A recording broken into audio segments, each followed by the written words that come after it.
Atulahu malam mamduda, hartanya banyak tidak terkira, wa banina syuhuda, anaknya luar biasa hebat-hebat, wa mahatulahu tamhida, kemudian aku jadikan kemampuannya, pengaruhnya tidak terbatas di kalangan orang-orang Quraisy. Wa mahatulahu tamhida. Summa yatma'u an azid, tapi dia enggak pernah merasa puas, maunya ditambah terus keistimewaan-keistimewaan yang ada pada dirinya.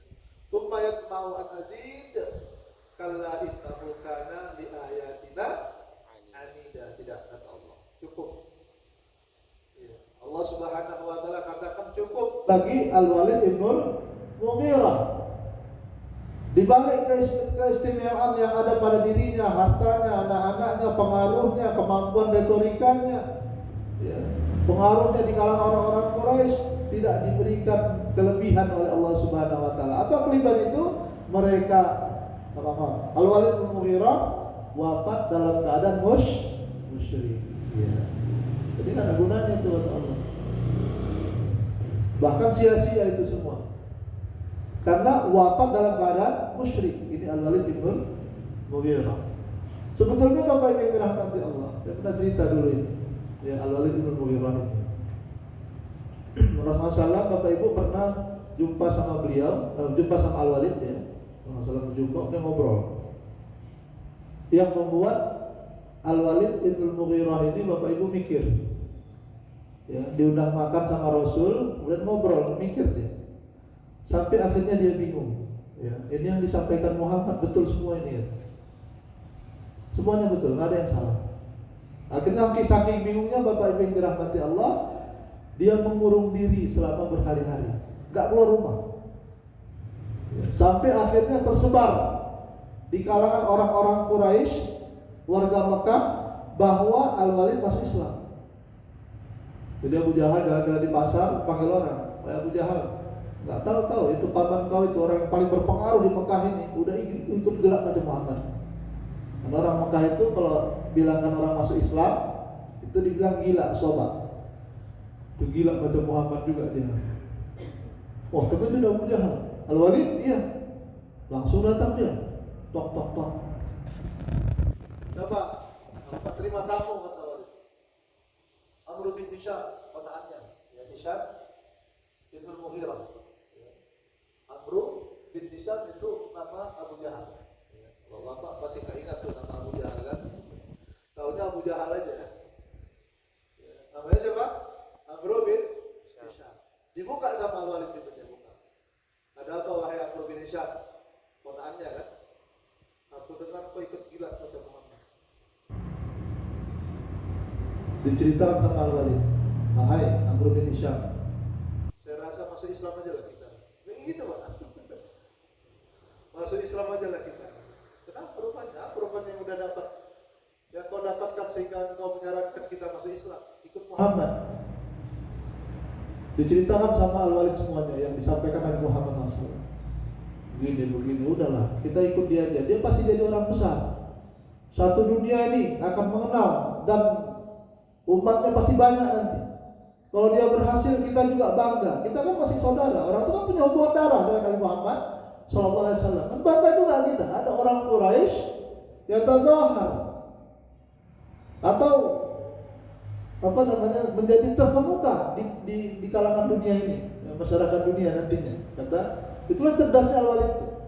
Walaupun Rasul masih berdakwah di Mekah itu tertatih-tatih, sulit dihalangi, terintimidasi, tapi Al-Walid punya gambaran bahwa umat Nabi Muhammad pasti mendunia. Itu disampaikannya kepada Abu Jahal. Ya. Apa kata Abu Jahal? Abu Jahal itu pintar juga, otaknya macam Fir'aun juga ini Pak. Abu Jahal, wahai Al-Walid, kata dia, aku dengar dari orang-orang di pasar, kau gila kayak gini nih, katanya. Ya, itu karena apa? Makan nasinya Muhammad itu, makan gandumnya Muhammad itu. Karena dikasih makan ya kau sama dia, makanya kau bilang kayak gini, kata Abu Jahal. Jadi kami sudah sepakat mau mengumpulkan harta ini banyak-banyak, sebanyak-banyaknya. Ya, karena kami pikir harta yang kau punya ini macam kurang aja gitu. Kami mengumpulkan, mau kasih semua sama kau. supaya jangan terpengaruh kau sama Muhammad gara-gara sepiring nasi gitu lah ya, sepiring makanan. Di situ tersinggung Al-Walid. Wah, mana pula kayak gitu? Aku banyak harta ya. Itulah kata Allah Subhanahu wa taala dalam Quran, supaya kalla innahu kana li ayatina anida. Innahu fakkara wa qaddar. Dia pikir, dia timbang-timbang. Ya, innahu fakkara wa qaddar. Faqutila kaifa qaddar. Mau pikir keras kemana ini? Mau ditolak tapi benar, mau diterima tapi dihinakan oleh bangsanya, oleh kaumnya.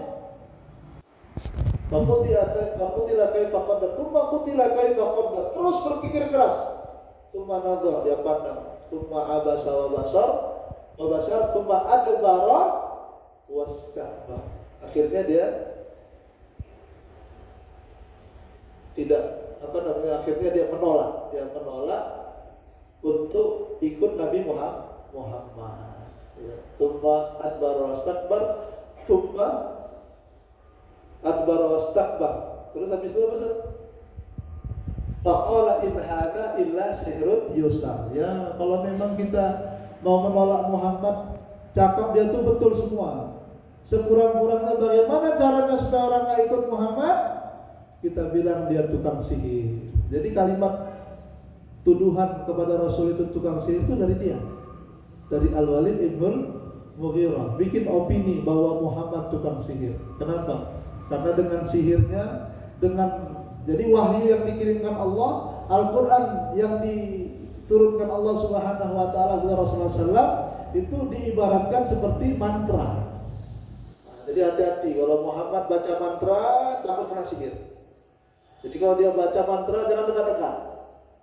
Karena dengan mantranya itu Muhammad mampu memisahkan suami dengan istrinya. Suami masuk Islam tinggalkan istrinya, istri masuk Islam tinggalkan suaminya, anak masuk Islam ditinggalkan orang tuanya, ya kan?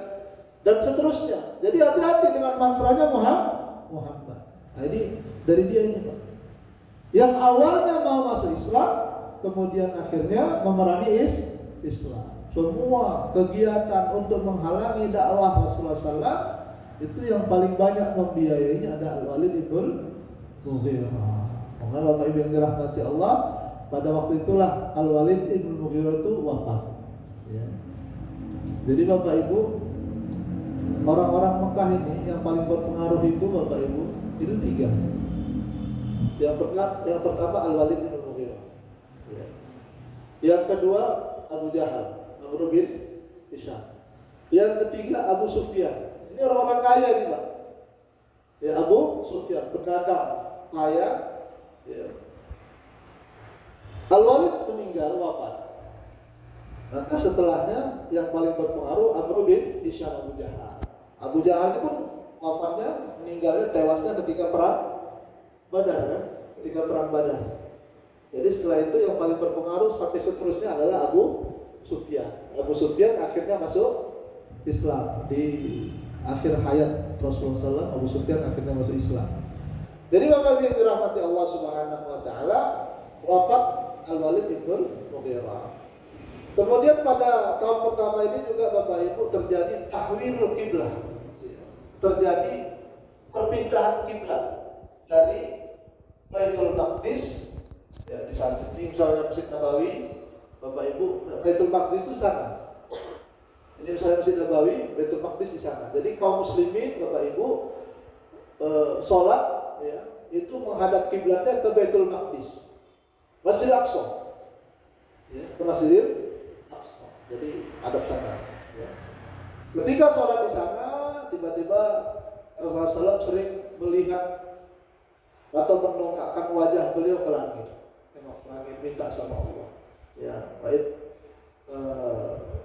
Naro taqalluba wajhika fis sama al-walidaka qiblatan tarda wa wajhaka syatr al-masjidil haram wa haitsu ma kuntum fawallu wujuhakum syatra. Jadi Allah Subhanahu wa taala melihat, ya, Rasulullah itu suka melihat ke atas. Berdoa kepada Allah, ya Allah, kalau bisa kiblatnya jangan ke Baitul Maqdis lah, ke Masjidil Haram, ke Ka'bah. Itu doa Rasulullah SAW. Top Ka'bah yang bangun juga Nabi Ibrahim AS. Ya kan? Kalau Rasulullah SAW di Mekah, Itu Rasulullah SAW sholatnya Bapak Ibu yang dirahmati Allah menghadap Ka'bah di depannya sejurusan dengan Baitul Maqdis. Karena kan Mekah berada di selatan Madinah, kan gitu ya. Ini Mekah, ini Madinah, ini Baitul Maqdis, kan gitu. Ya. Jadi masalah dari Mekah itu kalau sholat di Mekah menghadap Ka'bah sejurus Baitul Maqdis. Ketika sudah sampai di Madinah, Rasul itu terpaksa sholatnya harus membelakangi Ka'bah menghadap Baitul Maqdis. Makanya Rasul merasa kenapa nggak menghadapnya sana? Gitu. Ya. Ka'bah aja lah. Pada naro taqalluba wajhika fis samai. Kami sudah melihat kata Allah, engkau sering melihat ke langit, ke atas, minta supaya kiblatnya di Ka'bah. Qad nara taqalluba wajhika fis samai wa wallinaka qiblatan tardah. Maka dipindahkan Allah kiblat itu. Fawalli wajhaka syatral Masjidil Haram. Maka ketika itu dipindahkan Allah, kaum muslimin itu sholat biasanya menghadap Baitul Maqdis, akhirnya menghadap Ka'bah. Ya. Nah ketika itu Bapak Ibu dalam riwayat kalau nggak salah sholat zuhur atau sholat asar, ya, ada di satu tempat, ya, kaum muslimin sholat di sana, belum tahu bahwa kiblat sudah berubah. Mereka masih sholat menghadap Baitul Maqdis. Tiba-tiba datang satu orang dari Masjid Rasulullah SAW di Madinah ke daerah tersebut, kemudian mengatakan mereka sedang sholat zuhur atau sholat asar. Allahu Akbar, Allahu Akbar, sami Allahu liman hamidah, sholat seperti biasa sholat zuhur. Ketika mereka sudah 2 rakaat menghadap Baitul Maqdis, orang ini teriak, wahai kaum muslimin, tidakkah kalian mendengar atau mengetahui bahwa kiblat telah berubah ke Masjidil Haram, ke Ka'bah? Maka yang imam tadi Bapak Ibu langsung menembus jamaah yang tadinya di sana menghadap Baitul Maqdis, langsung dia potong ini sok, langsung kemari, dan semua jamaah yang tadinya menghadap sana berbalik ke sini. Jadi 2 rakaat menghadap ke Baitul Maqdis dan 2 rakaat menghadap ke Masjidil Haram. Itulah disebut masjidnya dengan nama Masjid Qiblatain. Masjid Qiblatain. Jadi kalau Bapak Ibu umroh, ya, biasanya dibawa untuk ziarah ke Masjid Qiblatain itu.